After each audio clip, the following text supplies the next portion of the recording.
আপনারা জানেন যে গতকাল 22/6/2024 ভারতীয় জনতা পার্টি রাজ্য কমিটির পক্ষ থেকে সুপারিশ অনুযায়ী বর্ধমান উত্তর বিধানসভার যিনি ভারতীয় জনতা পার্টির প্রার্থী ছিলেন 2026 বিধানসভা এবং আমাদের উত্তর বিধানসভার 2 নম্বর মণ্ডল সভাপতি ছিলেন শ্রী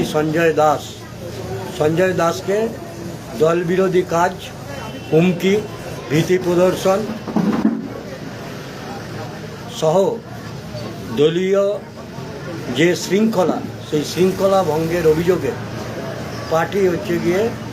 শোকজ করেছে এবং 1 সপ্তাহের জন্য সাময়িকভাবে বরখাস্ত করা হয়েছে। এ প্রসঙ্গে আমাদের বক্তব্য যে আমাদের পার্টি বলে পার্টি উইথ এ ডিফারেন্স, অর্থাৎ আমাদের কর্মপদ্ধতি, আমাদের পার্টি পরিচালনার প্রশ্নে শৃঙ্খলার ঊর্ধ্বে একদম দলীয় সাধারণ সদস্য থেকে সর্বোচ্চ নেতৃত্ব পর্যন্ত কেউ অপরিহার্য নয় পার্টির প্রতি। পার্টির শৃঙ্খলাই সবচেয়ে ঊর্ধ্বে এবং আমরা সেই ডিসিপ্লিন অনুযায়ী সবাই একই ডিসিপ্লিনে আমরা চালিত হই। আমরা যখন পার্টির সদস্য পদ অর্জন করি, সেই সদস্য পদ অর্জনের সাথে সাথে আমরা মান্যতা দিই পার্টির সংবিধান এবং পার্টির যে শৃঙ্খলা রক্ষা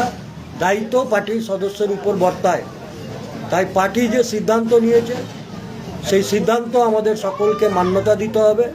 এবং সেই সিদ্ধান্ত অনুযায়ী শ্রী সঞ্জয় দাসকে পার্টি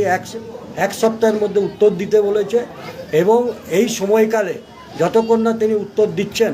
সন্তোষজনক, সমস্ত পার্টি কাজকর্ম থেকে তাকে বিরত থাকার জন্য পার্টি নির্দেশ দিয়েছে। এই নির্দেশ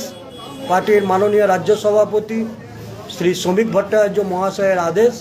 এবং শৃঙ্খলা রক্ষা কমিটির সুপারিশ, এই সুপারিশের ভিত্তিতে